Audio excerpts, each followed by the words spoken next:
nga xam ne ñoom également dañu génn seen ay classes di manifester comme si ils sont entre le marteau des enseignants et l'enclume même du gouvernement. Quelle est la position aujourd'hui bi nga xam ne COSYDEP am na ko ci perturbation yi nga xam ne nemmeeku nañu ko ci crise scolaire bi. ci njàng en fait xanaa jaaxle ensuite mu nekk mbir moo xam ni dañ koy lire de manière globale parce que booy cette perturbation bi dafa mel ni amul seulement ci éducation.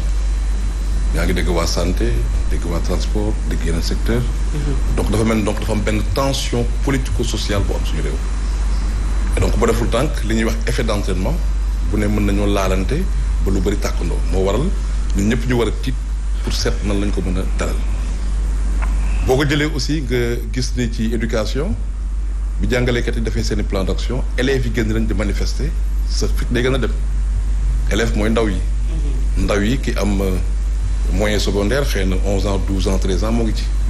kooku par effet d'entraînement mën nañ koo def loolu mu bëggul mën nañ koo yóbbu ci lu gënul mën na gaañu ci li muy yëngu kon loolu effectivement xel da ciy tey fi si xel nag di dalee mooy li ñu woote parce que dafa mel ni xale yi bi ñu leen déggee ñuy wax ba léegi dañ naan nous voulons étudier dañoo bëgg a jàng. man seetlu naa ñaari at yu weesu yëpp élèves yi def nañu ay manifestation mais seen demande mooy jox amuñu prof philo. dañuy grève parce que amuñu prof mathématique dañuy grève parce que suñu table ban matul dañuy grève parce que dañoo bëgg a jàng kon nag dafa mel ni xale yi ñun ñoo ngi wax ak ñun mag ñi kon ñun mag ñi ñoo war a xoolaat suñu tooguwaay. bu ñu demee ba am chance am ci réew ay xale yu ñu leen dama bëgg a jàng suma place du ci mbedd mi pour man loolu c'est une chance. donc loolu mooy li nga xam ni war nañoo décrypter message bi ci commencé ci kilifa yi ci syndicats yi ak suñu ñëpp décrypter ce message là donc loolu mooy premier jàng bi nga xam ne mën nañ ko def ci loolu. bi ci topp mooy xëy na aussi wax suñuy doom suñuy sët suñuy jarbaat ne leen bu fekkoon ni message bi mooy fexe leen seet noo leen di juboo nañ jàpp ni message bi ñun dégg nañ ko mag ñi dégg nañ ko kon nañ bàyyi génn bi ak yàq yi ak jaxase yi parce que dégg nañ ay oto yu ñu yàq. dégg nañ ay xale yoo xam ne ñoo ngi ci gaañante donc loolu aussi appel bi ñu ciy lancé mooy xale yi ñu xam ne seen message dégg nañ ko ñun fier nañ ci ñoom parce que wane nañ ni seen i li ñu bëgg yëpp mooy dugg ci l'école bi. et donc aujourd'hui ñoo ngi leen di ñaan ñu dellu ci kër ga dellu ci l'école ba ak toog ci place xale loolu moom mooy premier jàng. deuxième bi mooy da nga koy lié ak crise des valeurs bi nga doon dégg ci bi at bi di jeexee xam nga déggoon nga ñu naan xale yi doon dóor seen i jàngalekat kii defal ko puso. donc amoon na fi ay crise yu fi amoon donc tey bu fekkee ni xale yi am na nu ñuy defanteeg jàngalekat yi. xale yi dañuy ñeme jàngalekat yi. donc bu ñu bëggee ñu respecter ki leen di jox xam-xam. il faut aussi que nguur gi am lu mu war a def ak jàngalekat yi en termes de respect des engagements yi mu jël ak ñoom. justement par rapport à cela déjà protocole d'accord de 2014.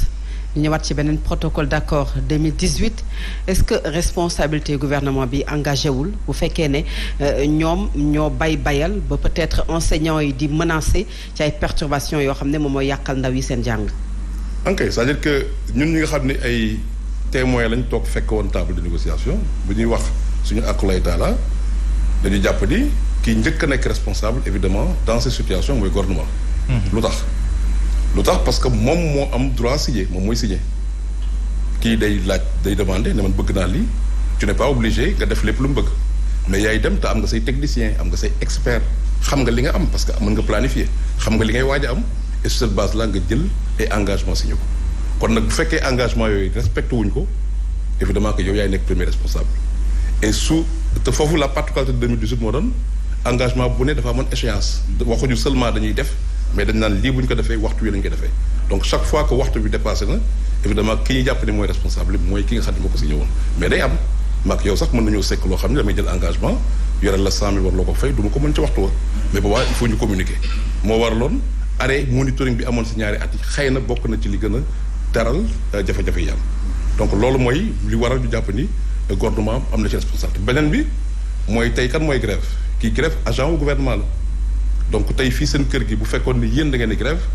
premier responsable de président Bougane du ci génn donc agent wu gouvernement koo xam ne moom moo ko recruter di ko former di ko fay kooku moom moo nekk di yëngatu amul du beneen agent du privé mooy grève donc de ce point de vue aussi gouvernement dafa war a jël ay responsabilités par rapport à cette situation pour le régler donc loolu mooy yi nga xam ni évidemment que mën nañu ko wax sur le principe nag mooy li war a am c'est ça le principe maintenant dans la réalité nag dans la pratique gis nañ ni effectivement que bi ñu duggee ci monitoring bi gis nañ ni évidemment am na ay jéego yoo xam ni ñoo ngi koy def mais du ànd ak échéance yi nga xam ni moom la ñu fixé woon mais am na ay jéego yoo xam ne mën nañu ko attesté ba tey suñuy wax ñun suñu àqlay taala dañuy jàpp ni le véritable point nodal quoi fii am jafe-jafe dëgg moom mooy question système de rémunération fi nga xam ni am na ay nit ñuy liggéeyal nguur gi jàpp ni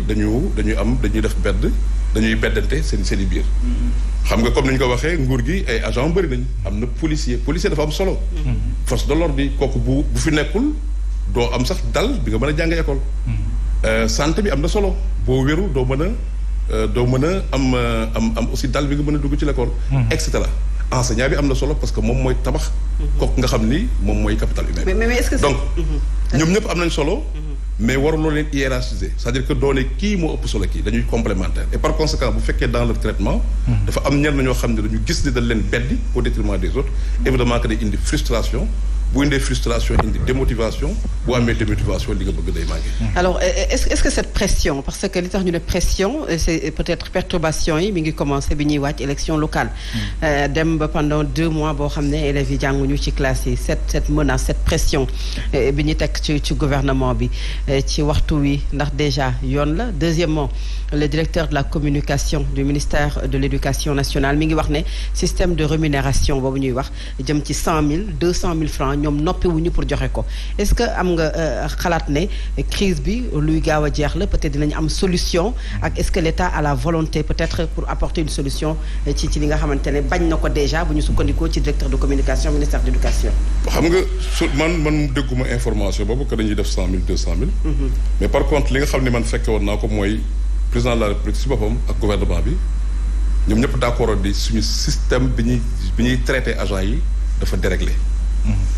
ñii dañuy am lu ëpp loolu li si des waxuñu égalité mais en terme d'équité ça posait problème loolu moom ñëpp jubóo woon nañ ci jubóo ci moo tax mu ne woon nañ def gëstu donc moom waxuñu woon ay 100 000 200 000 mais li mu waxoon mooy nañ def gëstu bu gëstu bi pare nag ñu jàkkaarloog résultat gëstu bi pour seet nan la ñuy liggéeyee ci correction bi moo tax ñun ko si def naa dernière réunion monitoring yum moo ngi fa woon bi ma jëlee kàddu li ñu wax mooy bu ñu defee gëstu dugal ci ay millions waruñu ko ranger ci table yi. dañ ko war a génnee jàkkaarloo recommandation yi. ok alors Cheikh sànq Fatou Abdou dala laaj ci par rapport responsabilité nga jàpp ne état am na ci responsable wala sax responsabilité am fës na ci est-ce que itam enseignants yi seen responsabilité du engagé wu ci bu ñu xamee ne naam lu ñuy laaj c'est légitime mais la façon dont bu ñu koy laajin wi ak ay grève yu nga xamante ni nii en a plus finir ay débrayage ay grève totale ba tey bëgg a sacrifier ndaw ñi est-ce que forme de lutte bi duñ ko xoolaat ñuy wéy di laaj seen ay revendications ñoom te it di bàyyi nag tout tànk yi ñuy jàng wala sax bu ñuy grève ñu koy amal ñu koy dulier pour que crise bi gën a fës ci wàllu bañ a gën a fës ci wàllu njàng meeg njàng. évidemment c'est-à-dire que bu jafe-jafe amee si suñu xalaat.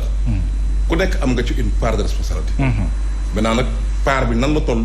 ci ku ne loolu mooy li ñu seet. xam nga kër ga tey bu amee yenn jafe-jafe nga fa ab doom boo xam ni xale bu nekk ci kër gi.